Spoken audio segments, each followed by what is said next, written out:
Nowa yinjiye mu nkuge, ibyo ni ijuru.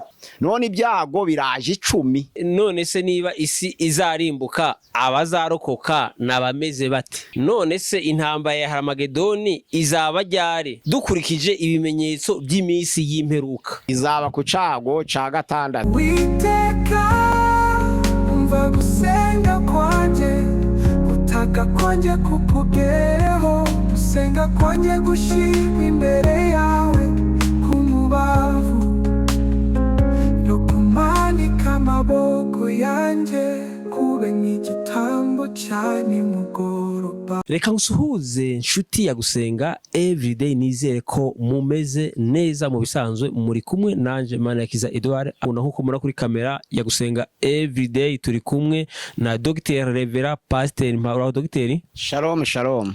Mwaramutse mute? Ribazima. Pasteur, tugiye kubaza ku bibazo ku minsi y'imperuka. Ese koko tugeze mu gihe c'imperuka ngo isi irimbuke? Tugeze mu gihe c'imperuka ngo isi irimbuke, kuko muri Petero ya 2 ibice byaho ni 3:8 kugeza ku 14 hari amagambo meza avuga ati ku mwami Imana umunsi umwe ni nk'imyaka 1000 ku muntu, kandi ku muntu imyaka 1000 ni nk'umunsi umwe ku Mana, kuko Imana ubwayo idatinze isezerano ryayo nk'uko bamwe batekereza kwiritinza, ahubwo idutegereza yihanganye, kwidashaka ko hagira n'umwe urimbuka, ahubwo ko abantu bose bakwihana. Hariya rero ku murongo wa 10 haravangwa isi yose n'ibyishingiro byayo n'ibiremesha byayo bizayongeshwa no gusha cyane, n'ijuru ryose rizayongeshwa no gusha cyane. N'amasezerano ko isi zavaho kuko abantu banze kwihana. Urakoze. Ni gute Imana ikunda abantu ishobora kubarimbura? Ntabwo Imana irimbura abantu, nta nubwo umugambi w'Imana ari uwo kurimbura abantu yaremye, kuko irabakunda. Ikintu cyose Imana ikoze igikorera mu rukundo, ahubwo amahitamo. Imana gutegeka kwa 2 ibice 30:15 haravuga ngo dore mwana w'umuntu ngushize imbere iciza n'ubugingo, nkagushira imbere ikibi n'urupfu, ngaho hitamo. Ariko kwijambo ry'Imana mu Bagalatiya hariya 5:13 bavuga ngo twahamagariwe umudendezo. Noneho bamwe barayoba bafata wa mudendezo bawukoresha mu buryo butari bwo, nuvuga ngo babigira urwitwazo rwo kugendera mu mubiri no gukora ibya kamere. Ariko Imana yo yahabagariye umuntu umudendezo ngo ahitemo. Iyo umuntu rero arimbutse aba yahisemo kurimbuka, iyo umuntu rero abonye ubugingo aba yahisemo ubugingo buhoraho. Ntabwo Imana yigeze igenera abantu kurimbuka, oya, ahubwo ishaka ko abantu bose bakizwa. Nizo mpamvu yatinze isezerano ryayo. Ariko abatazihana ntabwo izabihanganira, bazarimbuka. Si izabibarimbuye, bazabahisemo kurimbuka. Urakoze Pasteur. Ese ibyago 7 mu byahishuwe Yohana igice ca 16 tugera ku murongo wa 21 bizaba itorero ryarazamuwe cangwa rizaba rikiri mw'isi? Biterwa n'imyumvire n'uruhande umuntu harimo, kuko abezera ko imyaka 1000 yatangiranye no kuzuka kwa Yesu tukinjira mu ngoma ya Kristo babyumva kwabo. N'abavuga ko Yesu nagaruka itorero rimaze kuzamurwa imyaka 1000 izaba mbere Yesu y'Imana n'abera nabo babyumva ukwabyo. Noneho rero abavuga ko ibyago 7 bizari itorero ryarazamuwe bifashisha itangira igice ca 19 umurongo wa 15 aho abamarayika babashije kurokora Loti maze Imana ikarimbura Sodome. Bisobanura ngo Loti yashushanyaga abana b'Imana nibo yarahagarariye bamaze kugera mu ijuru. Noneho rero irimbura basigaye ku isi. Ubwo nuvuga ngo abo bafite iyo myumvire niko babibona, ariko abandi bakifashisha kuva igice ca 12 umurongo waho wa 12 n'uwa 13 aho bavuga ngo imaze gutegeka kwa Abisirayeli basiga amaraso ku nkomanizo no ku ruhamo rw'umuryango, kugira ngo marayika murimbuzi naza igihe cyo kurimbura abana b'imfura n'amatungo y'uburiza ndetse n'imana zose z'abanyegiputa, marayika nabo nayo maraso abanyureho. Ni kwijambo ry'Imana biva ku murongo wa 10 na gatatu avuga ngo nimumara gusiga ayo maraso ku nkomanizo no ku ruhamo rw'umuryango nshaka kurimbura ngiye gusohoza amateka naciriyeho imana z'abanyegiputa n'uburiza bwabo bw'abantu ndetse n'uburiza bw'amatungo. Ngiye gusohoza iteka mbaciriyeho. Ahangaha ijambo ry'Imana avuga ngo nimbona amaraso nanje nzabanyuraho, bisobanura ngo amaraso arengeye Abisirayeli ariko barahari. Ubundi Isirayeli bwari ubwoko bw'Imana bushushanya itorero, bwari buhagarariye itorero. Abanyegiputa bari abanyabyaha. Ubwo none Imana ishaka kurokora Abisirayeli ibategeka gusiga amaraso ku nkomanizo no ku ruhamo rw'umuryango. Icyo gihe noneho rero abanyegiputa barimbuka abana b'imfura n'amatungo y'uburiza bwawo, noneho no kurimbura imana zo mu Egiputa. Abisirayeli bari bahari ariko barengerwa n'amaraso.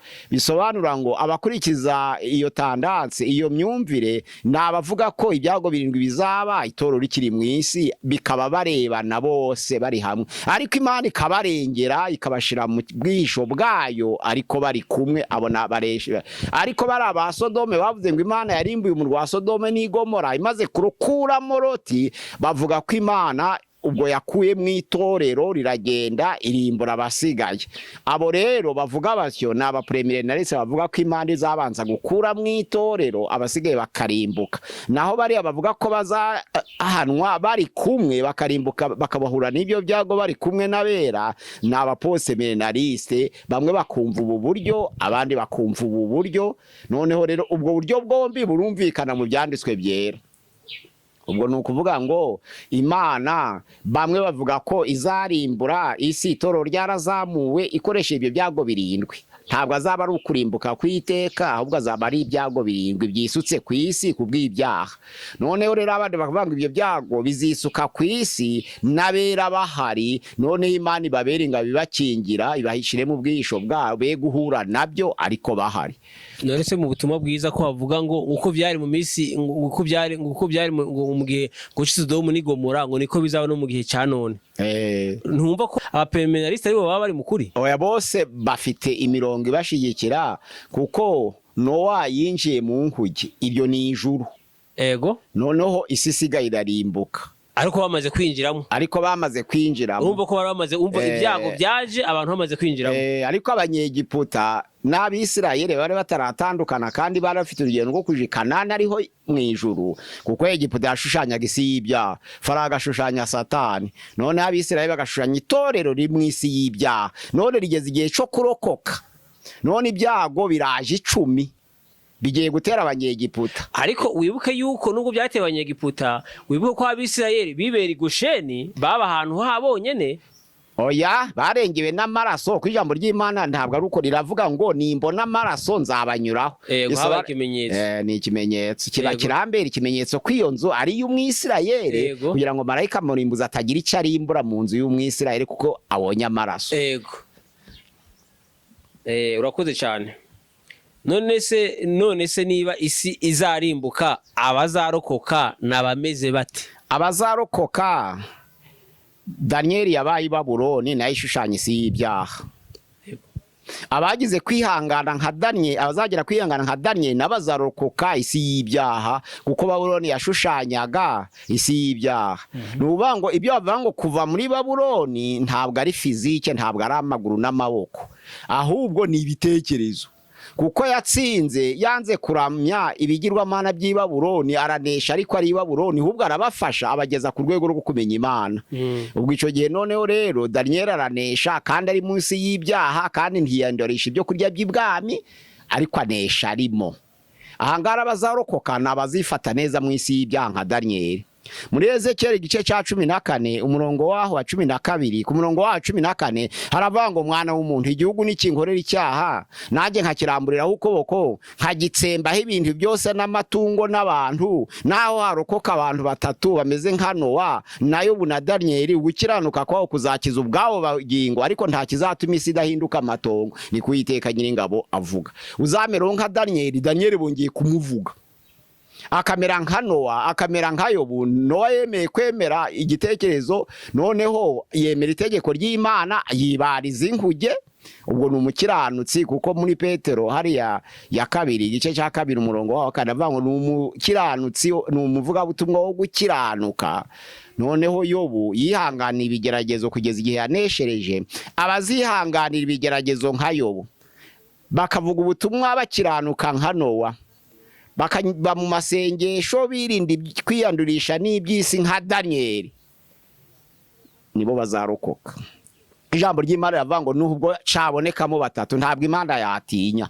Mu bantu bari 6,000 ku isi barimbuwe n'umwuzure hasaguka abantu 8. Ijambo ry'Imana haravuga ngo bake bararokoka, ndetse n'8 bakijwe n'amazi. Ni Petero ya mbere igice cya 3 umurongo wa 20.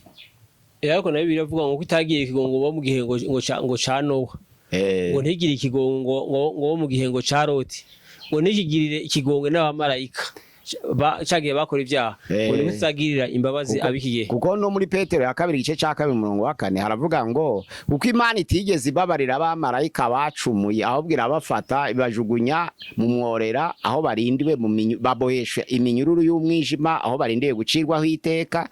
Imana irokora Nowa n'urubyaro rwe, abantu 8 gusa bakijwe n'amazi, bagakizwa ayo mazi, ikarimbura isi yari ihari. Kandi mu mateka ya Panorama bavuga ko abantu bari 6,000. Ntabwo Imana izatinya no kuba yarokora batatu bapfa kuba bakiranuka.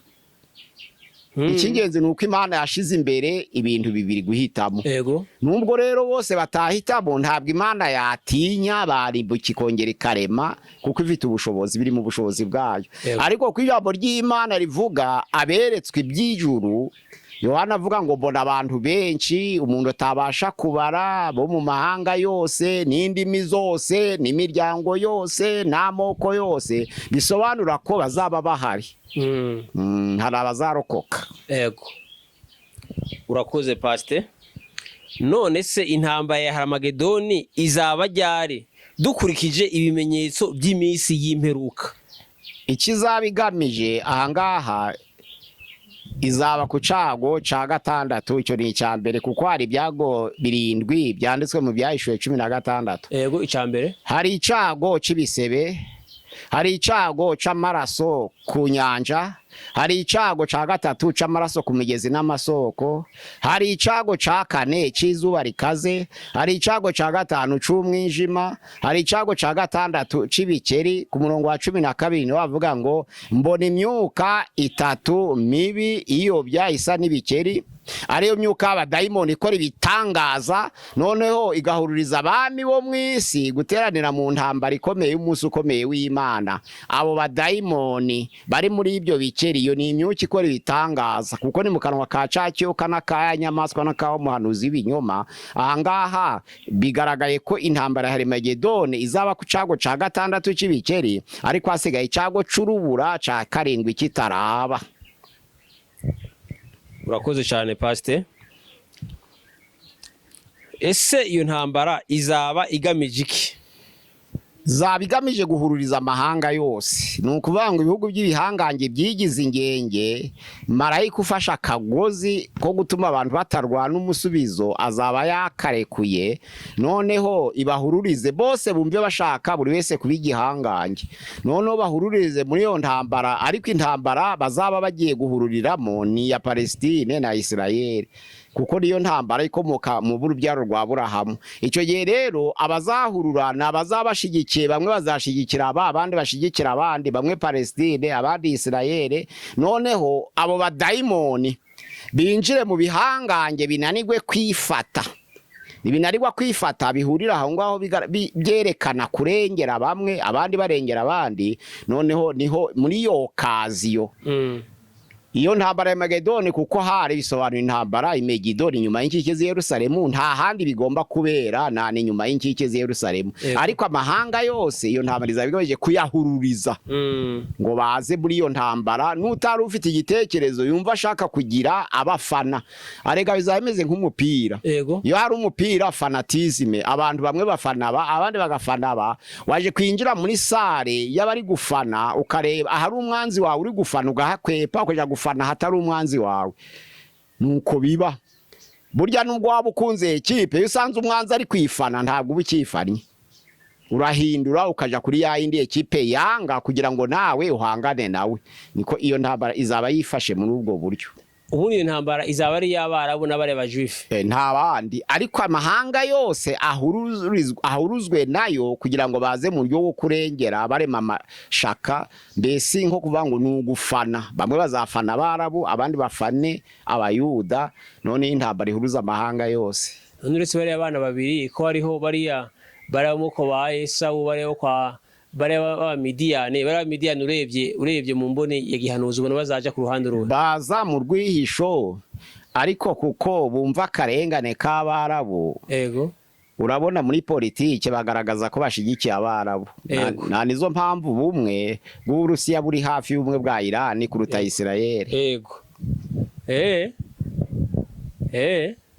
Uvuga ngo burya bari kuri kote y'Abarabu, bari hamwe mu ruhande rw'Abarabu. Bera ntuzeye bari bo bahejwe, abahejwe bagomba kumvikana bagafatanya. Ego, urakoze pasi. None se Abayuda bayifitemo uruhare? Iyo ntambara bayifitemo ntabwo yabasiga, kuko icerekezo nibo. Ubundi usomye Yeremiya 33:7 havuga ngo nyuma y'ibyo byago azaba ariho hagiye kugaragara umubabaro w'abarokotse ku byaro rwa Yakobo. Baravuga ngo hari umubabaro wa Yakobo, nabazarokoka ibyo byago kwari 7, kuko itorero ryo rizaba ryarazamuwe nk'uko abapreminenaliste babivuga, ariko noneho bya byago 7 bazabirokoka, kuko Isirayeli abanze kwakira Yesu Kristo ntabwo bazazamurwa mu itorero. Ibyo biragaragara, ariko bazaca mu mubabaro w'ibyo byago 7. Nyuma yaho niho hazumvikanijwe ngo uwo yari umubabaro wa Yakobo. Ni Yeremiya ibice 33:7. Uwo mubabaro wa Yakobo ugomba gusingira abakomoka kuri Isirayeli bose batemeye Yesu Kristo nk'umwami, kuko abemeye Yesu ntabwo ari Abisirayeli, oyabo ni itorero. Urakoze pasi. Satani namara kubohogwa Antikristo azaba ari he?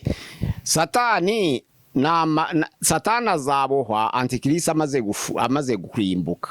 Usomye mu Ibyahishwe ibice 19:11 haravuga ngo mbona ifarashi y'umweru, mbona ijuru rikingutse, mbona ifarashi y'umweru, uhetswe nayo yitwa uwo kwizerwa kandi ukuri, niwe ica imanza zitabera kandi akarwana intambara nziza. Nuba ijambo ry'Imana ku murongo wa 19 haravuga ngo mbona abami bo mu isi n'ingabo zabo bahagurukiye hamwe kurwanya wa undi uhetswe na ya farashi. Nuvuga ngo bazabahawe imbaraga na Antikristo. Antikristo azafata abami bo mu isi abafatane n'ingabo zabo, noneho rero bahagurukire kurwanya uhetswe na ya farashi ariwe Kristo. None ijambo ry'Imana riravuga ngo ya nyamaswa muri ako kanya ko Kristo azaba afite imbaraga azayifata mpiri, inyamaswa ifatwe mpiri. None n'abamuhanuzi b'ibinyoma wayobeshaga abashizeho cya kimenyetso mu ruhanga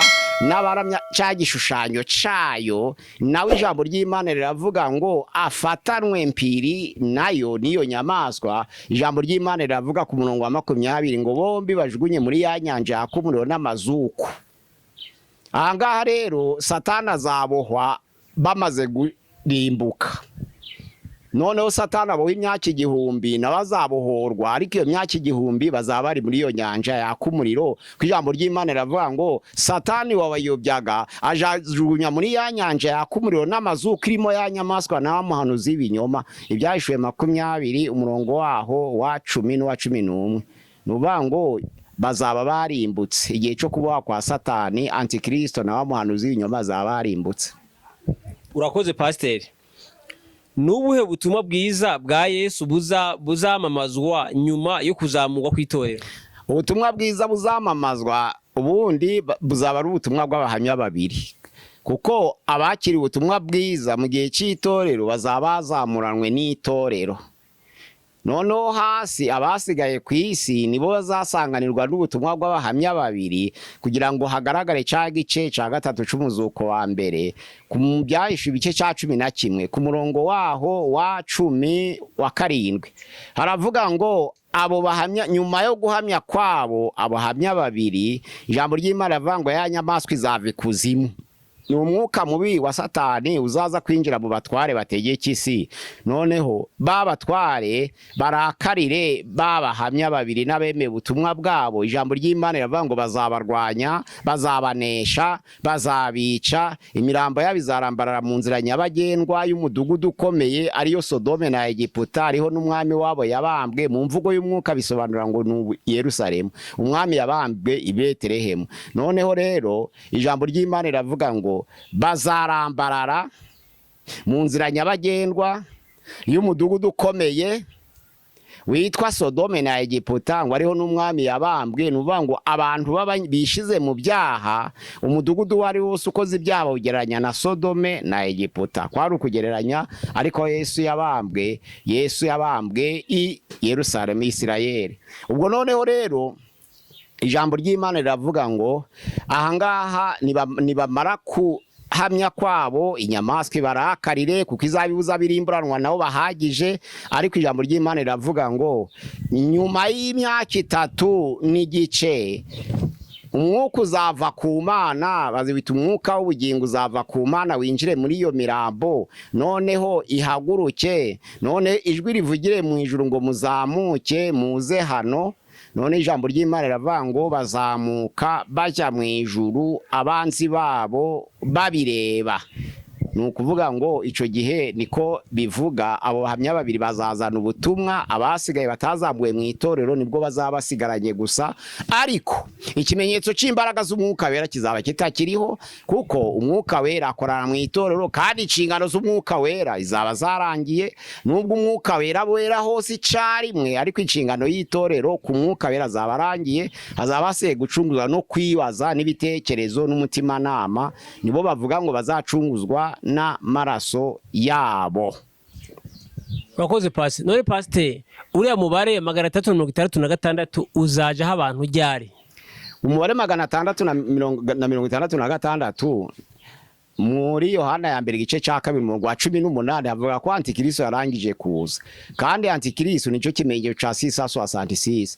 Niba ikimenyetso cyaragaragaye kuva igihe cya Salomo, kikagaragara kuva igihe cya Farawo, kikagaragara kuva igihe cya Goliyati, kikaza gusohorera mu mukuru w'itorero ry'i Roma, aho bavuga ngo ufite ubwenge nabare, kuko umubare ari umubare w'umuntu, kandi uwo mubare ni 666. Nuvuga ngo cyatangiye kuva kera ariko mu buryo buhishwe. Kuvuga ngo kizagaragara ryari ku banyamwuka, ahubwo Antikristo yarangije kugera ku isi. Kandi ijambo ry'Imana riravuga ngo ni benshi, bigaragara ko atari umuntu umwe, ahubwo ni system iyobowe ifite ubuyobozi n'inzego zayo. Antikristo ni systeme, ntabwo ari umuntu. None se uwo mubare 666 ubirebye, uwo mubare wamaze kuja ku bantu? Ndi kuvuga ngo uwo mubare wagiye ku bantu mu buryo buhishwe. Ego, ntabwo urahishuka, kuko haracakora cyitwa mayoberane, kuko byanditswe mu Batesalonike ba 2 igice cya 2 umurongo wa 1 kugeza ku murongo wa 11, biracari mu mayoberane. Ariko ijambo ry'Imana riravuga ngo ntabwo basha kugaragara ngo na yamahoraze asesuye uyabuza akiri mwisi. Nuvuga ngo itorero riyorwa n'umwuka wera rikiri mwisi, ntabwo ihuje na Antikristo. Noneho abari kuri uwo abafite uwo mubare benshi, abafite uwo mubare benshi bamaze, abafite ibyo bitekerezo, uwo mubare ubariho kuko ijambo ry'Imana rivuga ngo barangije kuza mu isi, ngo kandi ni benshi. Rero udafite umwuka wera ngo bashe kumenya umwuka uri mu uwo muntu ko ari uwa Antikristo, byakomera kureba ukitegereje gusoma. Babo ko bavuga ngo ikiganza ngo buriya abantu kwakunda ibiganza byirirwa biri ku matelefone, ngo ni ikimenyetso, nico kimenyetso ciyo nyamaswa. Oya, ikimenyetso mu kiganza bisobanura ngo nabazaramya nyamaswa badashaka kubyemera. Ariko ikimenyetso mu ruhanga nabazabigaragaza ku mugaragaro bakanabyigisha, nico gusa bisobanura. None se ikimenyetso baba bagifite benshi cyane abaranyo nyamaswa ni benshi. Nk'urugero watanga? Ariko ijambo ry'Imana riravuga mu Byahishuwe 20 umurongo waho wa 7 havuga ngo nyuma y'iyo myaka 1000 Satani azabohorwa ave aho yarabohewe, noneho azasohoka aje kuyobya amahanga yo mu mfuruke enye z'isi, avuga ngo Goge na Magoge. Hari ijambo ry'Imana riravuga ngo umubare wabo uzaba uruta umusenyi wo ku nyanja. Bazasohoka batere amahema y'abera n'umurwa ukundwa. Aho ngaho bisobanura ngo ni benshi cyane bafite ikimenyetso cya Antikristo uyu munsi wa none. Yego, ni benshi bafite ikimenyetso. Gusa nuko bikiri mu mayobera. N'ababifite biri mu ibanga.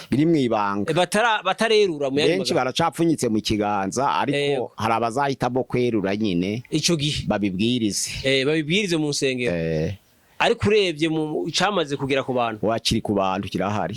Ibi byo kwisoko nabyo abantu bavuga ngo kwisoko ngo abantu bazashaka umubare cyangwa bizabaho. Oya, uwo mubare kuba poste menalisi kuba poste uzabaho byensire. Ukaba poste ni ibintu fizike bigaragara. Aba poste nkuko nibimenyetso yo kugaruka kwa Yesu byabaye ari ibigaragara.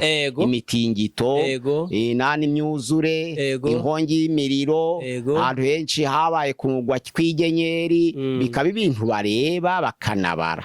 Ariko abandi kuko babifata nko mu buryo bw'umwuka, ntabwo ari ikintu kibarwa, ahubwo kiri ku myizerere. So byahishwe 13 umurongo wa 4 n'umurongo wa 7 hari haravuga ngo babahata kuramya, nukuramya. Kandi umurongo wa 7 havuga ngo kizaje gifite intego yo gutoteza abera. Umurongo wa 7 uruvuga ngo kuramya kuba premerenaliste nukuramya. No gutotezwa n'ugutoteza abera, niko abapremerenaliste babibona.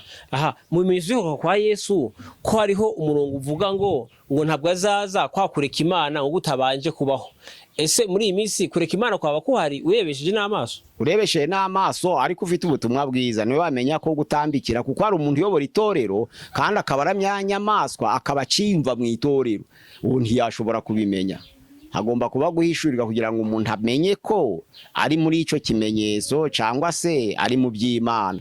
Ariko kenshi biraruhije kuko systeme y'amadini nayo uruhande rwose rwinshi ruri mu kimenyetso cya nyama, ko nta dini ryahuza n'itorero. Itorero Imana irarize, kandi ijambo ry'Imana riravanga urufatiro rwawo ruracahagaze, rwanditseho ikimenyetso ngo Uwiteka azabe. Muri Timoteyo ya 2 igice cyaho cya 2 umurongo wa 17 kugeza ku murongo waho wa 19 haravanga urufatiro rw'Uwiteka ruracahagaze, rwanditseho ikimenyetso ngo Uwiteka azabe. Ahangaha rero abo bantu bazarokoka mu itorero nabi Imana ifite kuko ari izi imitima yabo, ariko abandi barebera ku shusho y'amadini agaragara. Uko abantu binjiye ari benshi bakagira ngo ririya ni itorero ry'Imana, ariko si ryo torero, ahubwo itorero rihishwe muri bo. Ubwo rero Imana niyo uzi abobe. Pasiteri ukiri ngaho hari akantu waruvuzemo. Pasiteri, abantu benshi bafite confusion kubijanye n'isobanuro ya idini n'itorero. Wasobanura amadini ukavuga umubare wenda amazina y'amadini rw'abantu basobanukirwe amadini n'itorero? Oya, amadini ni menshi ariko akomeye ku isi, ubu basigara 7. Hari idini rikomeye ryahinduye isime, rikorera mu Buhindi no mu Buyapani no mu Bushinwa. Hari idini rikomeye ryitwa Buddhisme, naryo rikorera mu Buhindi.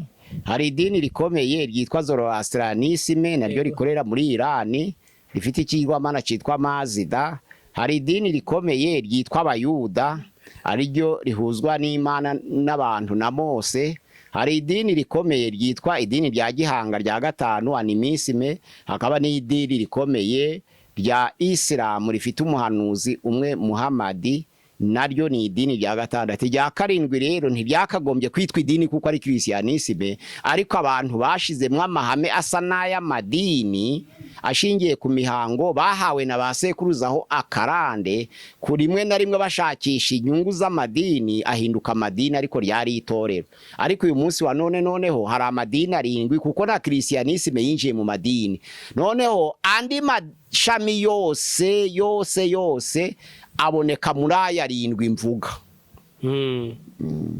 Ariko n'ayandi nubwo yitwa amatorero imikorere yabo ntabwo yaba igaragara yuko nayo yaba ari amadini urebye Wa Yesu yaravuze abwira abafarisayo ni Matayo 15:8 ngo ubu bwoko bumpimbarisha iminwa ngo ariko imitima yabo ikaba kure yanjye ngo bansengera ubusa kuko inyigisho zaba ari amategeko y'abantu niko abantu basigaye bameze. Matayo 15 yego 8 niko avuga. Dini rero ni uruhurirane rw'imihango n'amategeko atangizira akayiha abantu ngo bagere ku Mana, urwa ngo hakaba hari amabwiriza n'amategeko abantu banyuramo kugira ngo bagere ku Mana. Niho gifata izina ry'idini. Na itorero kwari ubugingo, itorero n'ubugingo. Riva mu iyerekwa nkuko bavuga ngo hari ikintu cyitwa influence, imbaraga z'Imana ziza ku muntu, none umuntu akarabukwa akamenya Imana. Niho rihinduka itorero rigahuzwa nono n'Imana na Kristo, abantu bagahuzwa n'Imana na Kristo Yesu. Nayo ribaye idini, bamwe bagira abandi bantu bafite icubahiro bambaza cyangwa se bakagira andi mabwiriza bavuga ngo yasimbutse ntiwagera ku Mana, cyo gihe rigahinduka idini ko ritanze amabwiriza. Ikindi mu madini kigaragaza amadini bareba za anciennité, bakavuga bati ntukire n'umuntu umaze imyaka 30 mu itorero. Ariko Yesu nta wamuze ngo avuge ngo warakerewe. Aba kuri Yesu bararisha barangana bose bamera nk'abaziye rimwe. Norese pastor urebye Yesu atangiza bambe Yohana umubatizi atanguza ubutumwa, yaje abwira abantu ati mwihane bwa mu buri hafi. Na Yesu atanguza ministeri yaje abwira abantu ati mwihane bwa mu buri hafi. Na Petero yabwirije ubutumwa bwiza abwira ati mwihane ahihane 3,000. Iyirebye amatorero ya kino gihe, amatorero arimo abwiriza ubutumwa bwo kwihana ibyaha, n'amatorero arimo abwiriza ubutumwa bwo kwihana ibyaha y'ibitangaza. Ayo matorero amwe ntiyaba ari amadini atari amatorero. Banga kuvuga idini kugira ngo batuva muri babandi bakurikiza imihango, ariko abona ibyo bakora ugasanga ryabaye idini kuko hari imihango n'amategeko bakurikiza. Ubundi inama abakristo bagwirwa uyu munsi wa none muri Luka igice ca 21:36 haravuga ngo nuko mube maso musenge imisi yose kugira ngo muzabashe kurokoka ibyo no guhagarara imbere y'Umwana w'umuntu. Ariko hariya mu byahishuwe igice cyaho ca 7:14 havuga ngo abo bantu bazarokoka, ijambo ry'Imana ravuga ngo nabaciye mu mibabaro bakamesa ibishura byabo bakabimeshesha amaraso y'Umwana w'intama. Noneho rero hariya mu Barome igice ca 2:7 haravuga ngo abashaka ubwiza n'icubahiro no kudapfa babishakisha gukora neza badacogora, Imana nayo ikazibitura ubugingo buhoraho. Ibyahishuwe 16 ku murongo waho wa 15 haravuga ngo hahirwa uba maso akarinda ibyambaro ye kugira ngo atagenda yambaye ubusa bakareba isoni ry'ubwambure we. Nuko ngo ibateraniriza ahantu hariya kurinda imyambaro, nugutegura guhora mu mirimo myiza, ukora imirimo myiza, ukora ibirimo myiza udacogora. Hariya muri Luka nugusenga ubudasiba kandi ukaba maso kugira ngo ubashe kurokoka, kandi igihe cyo gukora neza ntihabe kurambirwa, ubwo hakaba gukora neza abantu badacogora, maze Imana nayo ikazabitura ubugingo buhoraho. Pasteri, hari umuntu yabajije ikibazo tugera ku musozo, hari umuntu yabajije ikibazo kiri mu itangiriro. Haravuga ngo Bibiliya avuga ngo Imana ngwirema umuco, itandukanye umuco n'umwijima, ngwirema nibiva bibiri. Haravuga se kubera iki Imana yaremye umuco n'umwijima yarangiza igashiraho ibiva bibiri? Wamutandukanyiriza bino bintu bibiri? Ijoro rikeneye ukwezi, n'amanywa akeneye izuba. Rero amenye gutandukanya amanywa n'izuba, atandukanye n'ukwezi n'ijoro biratandukanye. Ntabwo amajoro yose agira ukwezi ariko akitwa ijoro, n'amanywa yose ntagira izuba ariko akitwa amanywa. Urakoze Pastor. Nihe nama waha abakristo tugana ku musozo? Niyo nama mbwiye kuba maso, gasenga imisi yose, bagasoma umugani w'abakobwa 10, bagahora biteguye muri Matayo 25:1. Nuvuga ngo nukuba maso, icyambere bakarinda ubusugire bw'imirimo bakorera ku isi kugira ngo batayangiriza. Hahirwa urindi imyambaro ye kugira ngo atagenda yambaye ubusa. bakazareba isoni bwambure. Nuvuga ngo nabakoze imirimo myiza, abazagenda bambaye ubusa nabazacogora bakayivamo, ariko itorero rikwiriye gukora imirimo myiza ridacogora rikayigumamo kandi bagahora biteguye, kuko ijambo ry'Imana riravuga ngo Yesu azaza nk'umujura. Ntabwo ari iry'abakristo, ni iry'abapagani. Ntabwo Yesu azazira abakristo nk'umujura, ahubwo abakristo ni abana b'amanywa. Ntabwo abantu rero batungurwa ku manywa. Ijambo ry'Imana rivuga ngo ariko mwebweho muri abana b'umuco, ntabwo muri mu mwijima ngo uwo munsi uzabatungure nk'umujura, ahubwo muzaba mubireba. Abakristo rero bo ntibatungurwa, ico basabirwa ni ukurindwa gucogora ntibacogore. Abakora neza bagakora neza badacogora, abakora umurimo w'Imana bakora umurimo w'Imana badacogora, maze Imana nayo ikazabitura ubugingo buhoraho. Pasiteri, hari kandi kantu nibutse, kubahamya babiri bamwe baravuga ati ni Eliya na Enoki, abandi bakavuga ati ni Eliya, bamwe bakavuga ati ni Mose na Eliya. Urabivuga hiki? Ibimenyetso bibaranga ni ukuvuga ngo icyambere ni uko baje gusohoza itegeko ry'urupfu, ni abataranyuze mu rupfu. Icyo kirahagije rero, kuko abatarapfuye ni Eliya na Enoki, kandi barazamurwa baja mu ijuru. Biragaragara bamaze kuja mu ijuru rero bareba ubwiza bwaho. Ubuhamya bazatanga ni uguhamiriza abatarazamuye mu itorero ibyiza by'ijuru kugira ngo babitekerezeho, kuko nabo bazaba bafite umugambi wo kugira bamwe barokora muri bo. Nizo mpamvu abahamya ari abataranyuze mu rupfu. Abo bantu bazabwiriza bazaba bari kuvuga ibyiza by'ijuru gusa. None se ubwo butumwa bazabwiriza ab'Isirayeli cyangwa bazabwiriza amahanga yose? Oya, umubabaro Yakobo navuze bazawunyuramo, bazakirana ubwo butumwa. Ukuvuga ngo n'abazaba rasigaye ku isi bazaba bari mu butware bwa Antikristo bazumva ubwo butumwa bw'abahamya babiri. Ubwo butumwa bw'abantu babiri ntabwo buzabugenewe ab'Isirayeli gusa. Oya, n'abari mu butware bwa Antikristo bose bazabwumva. Arega Isirayeli ubundi itorero rizazamurwa aribwo bita Isirayeli yo mu mwuka, bazasigara ku isi n'abapagani rusange. Ariko Isirayeli zongera kugumana izina ryayo nyuma y'igice cya kabiri cy'imyaka 7, nyuma y'imyaka 3 n'igice cya kabiri. Noneho kweza umugeni birangiye niho bazongera gusubirana ryazina kugira ngo wa muryango udasibangana, ariko rubyaro rwa Yakobo. None ko abantu bamwe bavuga ngo biriya bihumbi 144 ngo ryo bizaja mu ijuru, ngo ni iby'Abisirayeli, ngo abandi ngo ntibari. Oya, yo kutamenya ubuhanuzi bw'imibare, kuko bari abana 12 ba Yakobo babyaye imiryango 12 mu buryo bwa sembore, ntabwo ari 12. 12 bisobanura gutoranya kwera. Ibihumbi 12 rero kuby'abana 12 ni ibihumbi 144 bashakaga kwerekana ko nubwo Abisirayeli banze Yesu Kristo kuko yaje mu bye abe ntibamwemera, ariko abamwemeye bose bakizera izina rye abo bushobozi bwo kwitwa abana b'Imana. Abisirayeli bamwanze abo nabo kurimbuka, ariko abamwemeye mu bamwemeye nka ba Petero abo nibo bahagarariye ibihumbi 144. Nyuma y'ibihumbi 144 rero bihagarariye abazarokoka mu bisi, abazakizwa mu Bisirayeli niho abantu benshi umuntu atabasha kubara, b'amahanga yose, indimi zose, imiryango yose, amoko yose, bambaye ibishura byera bahagaze imbere yicaye kuri ya ntebe. N'abandi bantu bava mu mahanga yose bazaba barakiriye Yesu Kristo nk'umwami. Ariko biri tubwira ko abanyamahanga bazemera Yesu Kristo ari benshi kuruta abayuda bazemera Yesu Kristo. Yego. Pase reka tugushimire, tukubwire ngo Imana igumushika. Dushimire nawe warubanye natwe muri kiganiro, tukubwire ngo Imana igumushika. Dushimire umuntu wakaze subscribe cyangwa ukoze sabone, tukubwire ngo Imana igumugisha. Reka dushimire umuntu uzufata ibiganiro byacu akabisharinga cyangwa akabiparita cyangwa akabihereza inshuti, tukubwire ngo nawe Imana igumugisha. Reka dushimire umuntu uzufata aza dusengera, Imana nawe igumugisha. Reka dushimire umuntu udushikira ku murimo, Imana nawe iguhe umugisha. Nawe ushobora kuba bwa mbere ugeze kuri gusenga everyday, tugusaba kanda subscribe cyangwa gukora sabone kugira ngo uzazubone ibiganiro byacu bitakugoye. Pase sinzi ko ikindi wakongeraho.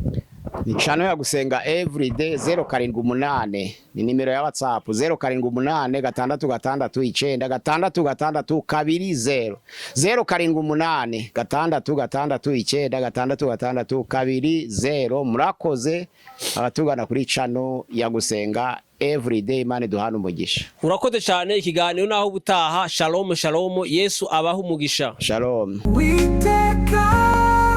Umva gusenga kwanje, gutaka kwanje kukugereho, gusenga kwanje gushimwa imbere yawe kumubavu, no kumanika amaboko yanje.